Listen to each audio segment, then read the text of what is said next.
दोस्तों आज यूएन के द्वारा इजराइल को लिस्ट ऑफ शेम कंट्रीज के अंदर शामिल किया गया है।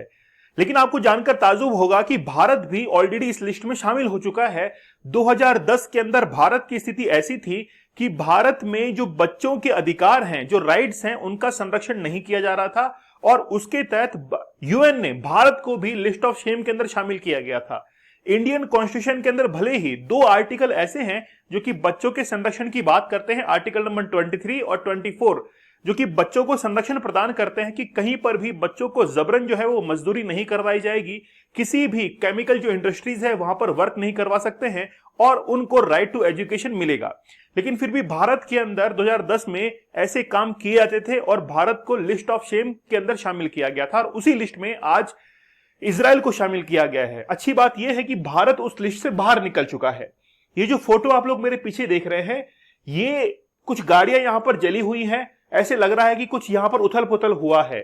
7 अक्टूबर की बात है, जिस समय इजराइल के अंदर नोवा फेस्टिवल हो रहा था, म्यूजिक फेस्टिवल था, और उस समय हमास ने यहां पर एक वॉर अटैक किया था। कुछ लड़ाके यहां पर घुस गए थे और जो भी लोग यहां पर एंटरटेनमेंट कर रहे थे, है ना, डांस वगैरह कर रहे थे, उनको यहां पर मार दिया गया था। इजराइल के वो लोग थे।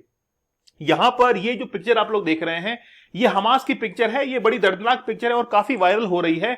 यहां पर एक व्यक्ति को यानी कि उसकी डेथ हो चुकी है और कुछ लोग उसको लेकर जा रहे हैं और पीछे आप लोग देख सकते हैं किस तरीके से मंजर यहां पर बना हुआ है। लगभग 23 लाख लोग जो है गाजा के अंदर, वो अभी भूख से मर रहे हैं। उनके पास में खाना नहीं है और खाना नहीं होने की स्थिति में भी राफा जो बॉर्डर है, वहां पर बहुत सारे ट्रक्स की लाइन लगी हुई है और फूड ग्रेन्स को वहां पर एंट्री नहीं दी जा रही है। ये ट्रक बेसिकली राफा बॉर्डर पर एंट्री के लिए खड़े हैं वहां पर और मिस्र की तरफ से, इजिप्ट की तरफ से वहां पर एंट्री जो है वो लेना चाहते हैं राफा बॉर्डर से, लेकिन फिर भी उनको एंट्री नहीं मिल रही है। इजराइल ने एक पिक्चर जारी की थी, भाई हमने अब तक हमास के कितने लीडर जो हैं उनका एनकाउंटर किया है, मतलब उनको मार गिराया है।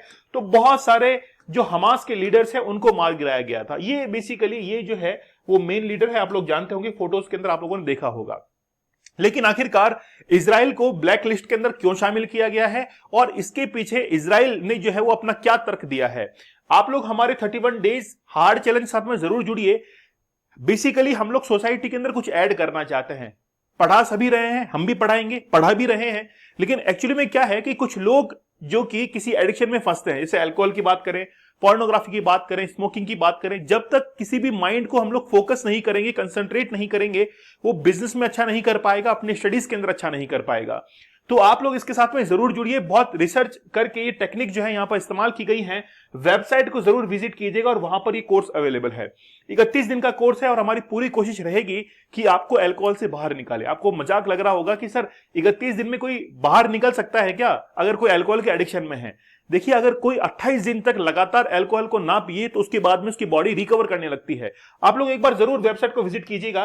पोर्नोग्राफी अगर आप लोग देखते हैं तो कहीं ना कहीं आपकी असफलता का कारण ये बनी हुई हो सकती है पोर्नोग्राफी, क्योंकि वो आपके माइंड को डिस्ट्रैक्ट कर रही है, फोकस और कंसंट्रेशन की धज्जियां उड़ा चुकी है। आपको पता भी नहीं लगता है कि अगर आप किसी भी एग्जाम में, बिजनेस में अच्छा नहीं कर रहे हैं तो कहां पर गलती, समझ नहीं पाते हैं आप लोग। लेकिन एक बार ये 75 डेज का हार्ड चैलेंज जरूर कंप्लीट कीजिएगा और उसके बाद में आप इंप्रूवमेंट खुद देख सकते हैं। एक बार वेबसाइट को जरूर विजिट कीजिएगा। चलिए बात करते हैं आखिरकार हुआ क्या है। यूनाइटेड नेशंस ने ब्लैक लिस्ट कर दिया है और इजराइल को यहां पर लिस्ट ऑफ शेम के अंदर शामिल कर दिया है for violations against children's in Gaza. Gaza के अंदर लगभग 8000 जो बच्चे हैं उनकी मौत का कारण बना है इजराइल, ऐसा कहना है यूएन का। कि यूएन के अंदर, यूएन में जो भी एक रिपोर्ट सबमिट की गई है, देखिए यूएन के अंदर हर साल एक रिपोर्ट सबमिट की जाती है, उस रिपोर्ट का नाम है लिस्ट ऑफ शेम। उसके अंदर इजराइल तो शामिल है ही, जैसे अफगानिस्तान है, रशिया है ना, हूती जो विद्रोही हैं, इन सब का लिस्ट के अंदर नाम है। 2010 के अंदर भारत भी उसके अंदर शामिल था। UN adds Israel to list of shame, मतलब यहां पर आप लोग देख सकते हैं। लेकिन इसमें आप लोगों को क्या लगता है कि इजराइल जो है वो चुप बैठेगा? इजराइल ने भी अपना काउंटर जो है वो यहां पर दिया है कि किस तरीके से यूएन ने, मतलब किस बेसिस पर यूएन ने जो है वो शामिल किया है। और यहां तक कि एंटोनियो गुटेरेस जो है उनको भी ये डिक्लेयर दे दिया है इजराइल ने कि ये खुद जो है वो ब्लैकलिस्ट होने वाले हैं कुछ दिनों के अंदर। ठीक है, हाल ही की घटना है कि इजराइल ने अपने 4 जो होस्टेज हैं उनको रिलीज किया है। 7 अक्टूबर को जो नोवा फेस्टिवल था उस समय हमास ने इनको किडनैप किया था, वहां से जो है उठा लिया था और उसके बाद में इजराइल ने एक रेस्क्यू ऑपरेशन चलाया था। उसके तहत 210 पैलेस्टाइन के लोग जो है वो इसके अंदर मारे गए थे। इन 4 लोगों को बचाने के अंदर आपने देखा होगा कि किस तरीके से ओसामा बिन लादेन जो है उसको मारा गया था पाकिस्तान में जाके एबटाबाद में। ठीक वैसा ही कुछ ऑपरेशन जो है वो अभी इजराइल ने चलाया है, कहां पर, पैलेस्टाइन के अंदर, और वहां पर जाकर 4 अपने नागरिकों को छुड़वाया है। जब ये छुड़वाया गया था उस समय बेंजामिन नेतन्याहू जो है वो पूरा उसका वीडियो फुटेज देख रहे थे और इसमें 210 पैलेस्टाइन के लोग जो है वो मारे गए हैं। लिस्ट ऑफ शेम एक रिपोर्ट है जो कि यूएन के अंदर सबमिट की जाती है, हर साल सबमिट होती है, और इस बार जो है एनुअली रिपोर्ट के अंदर इजराइल को उसके अंदर शामिल किया गया है। और यूएन के जो जनरल हैं एंटोनियो गुटेरेस, अच्छा एंटोनियो गुटेरेस जो है वो कहां से हैं, पुर्तगाल से हैं, और इनको हर साल वो रिपोर्ट सबमिट की जाती है। लेकिन क्या इस रिपोर्ट को इजराइल मानेगा? It is worth nothing that it is the first time, मतलब इजराइल के साथ में पहली बार हो रहा है। Israel and the militant group have been included in the list, मतलब इजराइल के साथ में यहां पर हराम यानी कि बोको हराम, Afghanistan, Iraq, Myanmar, Somalia, Yemen, Syria, al Qaeda, ये सब जो है, रशिया देखिए, रशिया इसके अंदर शामिल है, ये सभी जो है ऑलरेडी इस लिस्ट को ज्वाइन किए हुए हैं। लेकिन यहां पर देखिए क्या प्रतिक्रिया आती है। This further mean that the Israel is believed to be the first democratic country, मतलब इजराइल पहला ऐसा डेमोक्रेटिक कंट्री है जिसको इस लिस्ट के अंदर शामिल किया गया है, और इजराइल की तरफ से कुछ ना कहा जाए वो ये हो नहीं सकता है। The UN has put itself, मतलब इजराइल के जो यानी कि यूएन के अंदर जो परमानेंट मेंबर है वो क्या कह रहे हैं, सुनिएगा।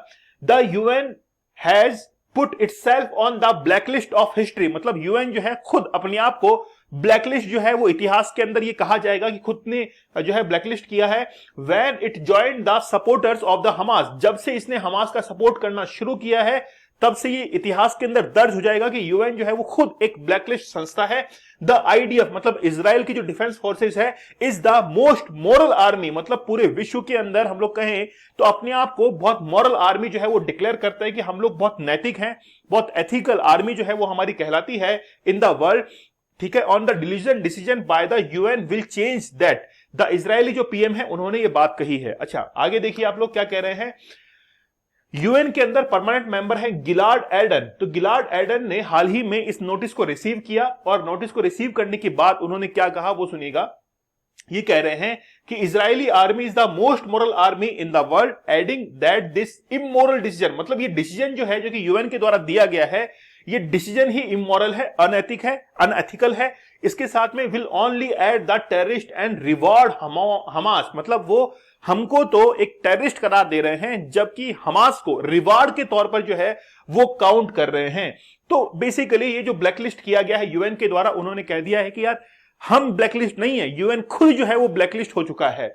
रफली लगभग 8000 चिल्ड्रन जो है वो अब तक मारे जा चुके हैं इजराइल हमास के कॉन्फ्लिक्ट के अंदर, गाजा में जो भी चल रहा है, according to the Hamas run health ministry, यानी कि हमास के द्वारा हाल ही के अंदर ये जो है वो कहा गया है। The shameful decision by the UN, मतलब जो सेक्रेटरी जनरल हैं यूएन के अंदर एंटोनियो गुटेरेस, उनके डिसीजन को बहुत शेमफुल जो है वो करार दिया है, including the IDF in the blacklist as the act of villainy. तो ये कार्ड जो है वो बेसिकली क्या है, फॉरेन मिनिस्टर है इजराइल के, उनके द्वारा कहा गया है कि ये जो डिसीजन लिया गया है वो बिल्कुल शेमफुल है।